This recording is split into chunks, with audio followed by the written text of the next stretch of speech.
நீங்கள் பார்த்துக் கொண்டிருப்பது உங்கள் விஜய்.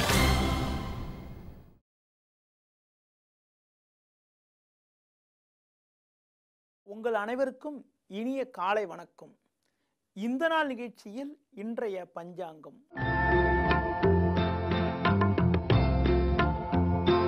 14/9/2015 ஆவணி மாதம் 28ஆம் தேதி திங்கட்கிழமை. பிரதம திதி பகல் 2:34 வரை, பின்பு துதிகை. உத்தர நட்சத்திரம் மாலை 5:06 வரை, பின்பு அஸ்த நட்சத்திரம். நாள் முழுவதும் சித்த யோகம். ராகு காலம் காலை 7:30 முதல் 9 மணி வரை. யமகண்டம் பகல் 10:30 முதல் 12 மணி வரை.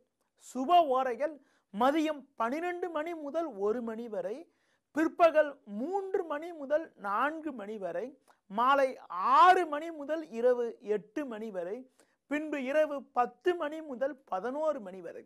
இன்று கரி நாள் என்பதனால் சுபகாரிய சுப முயற்சிகளை தவிர்ப்பது மிக மிக நல்லது. இனி இன்றைய ராசி பலன். மேஷ ராசி நேயர்களே, சந்திரனானவர் ராகு சேர்க்கை பெற்று 6இல் சஞ்சரிப்பது, 4ஆம் வீட்டில் சுக்கிரனானவர் சஞ்சரிப்பது நல்ல அமைப்பாகும். எதிர்பாராத பண வரவுகள் ஏற்படும். தொழிலில் லாபங்கள் இருக்கும்.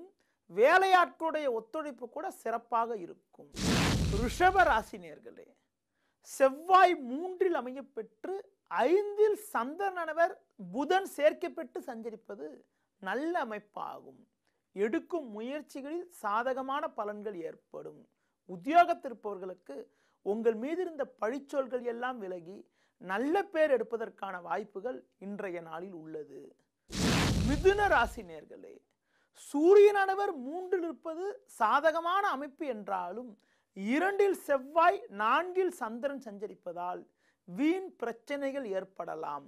உடன் இருப்பவர்களே உங்களுக்கு நெருக்கடிகளை ஏற்படுத்தக்கூடிய ஒரு நிலையானது இன்றைய நாளில் இருப்பதால் மற்றவர்கள் விஷயத்தில் தலையிடாமல் புதிய முயற்சிகளை தள்ளி போடுவது மிக மிக நல்லது.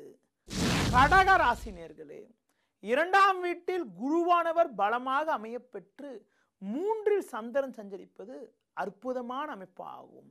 தொழிலில் லாபங்கள் ஏற்படக்கூடிய அமைப்பும், வேலையாட்களுடைய ஒத்துழைப்பானது சாதகமாக இருக்கக்கூடிய ஒரு நல்ல நிலையானது இன்றைய நாளில் இருக்கிறது.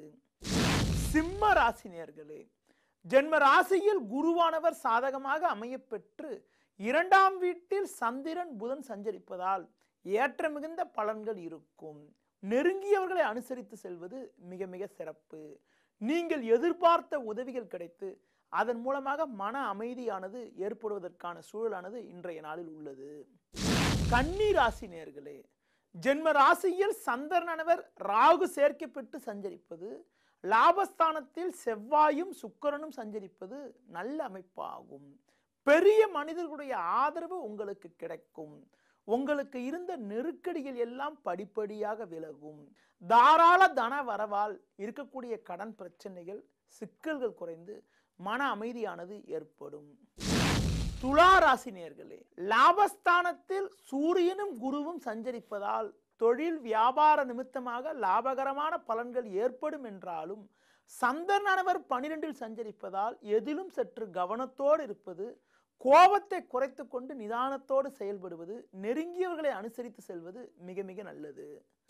விருச்சிக ராசி நேயர்களே, 10ஆம் வீட்டில் சூரியனானவர் வலுவாக அமைய பெற்று லாபஸ்தானத்தில் சந்திரன் புதன் சஞ்சரிப்பதால் எல்லா வகையிலும் சாதகமான பலன்கள் இருக்கும்.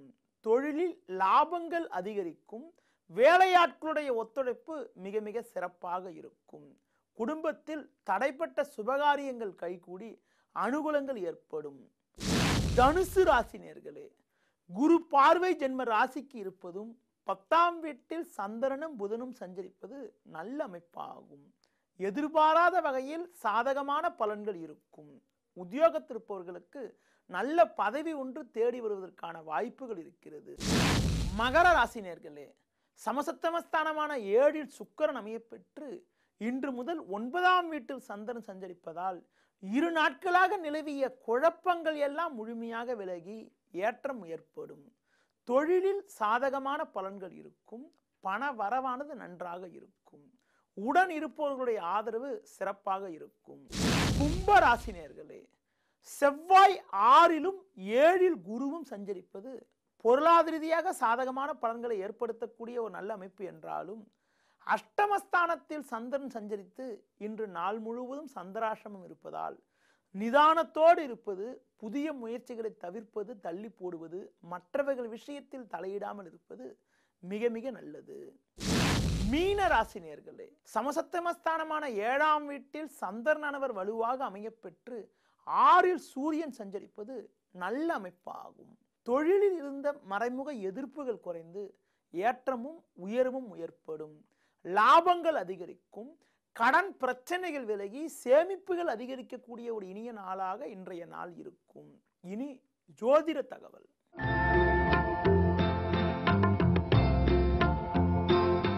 செவ்வாயை பற்றி பார்க்கின்ற பொழுது மக்களிடம் செவ்வாய் என்றாலே செவ்வாய் தோஷம் என்றால் கெடுதி என்ற எண்ணம் இருக்கிறது.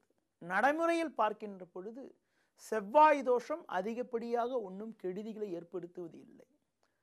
குறிப்பாக செவ்வாய் தோஷம் உள்ள நபருக்கு அவங்களுடைய குணாதிசயம் என்பது சற்று வேகமாக இருக்கும். திருமண சம்பந்தப்பட்ட பாவங்கள் என வர்ணிக்கப்படக்கூடிய 2, 4, 7, 8, 12 செவ்வாய் அமைகின்றதனை செவ்வாய் தோஷம் என்று கூறுவோம். ஒரு சிலர் தன் மகனுக்கோ மகளுக்கோ செவ்வாய் தோஷம் உண்டாகிவிட்டால் அவர்களுக்கு ஏதோ ஒரு பெரிய ஒரு தோஷம் ஏற்பட்ட மாதிரி நினைச்சுக்கிறாங்க. அதெல்லாம் ஒன்றும் கிடையாது.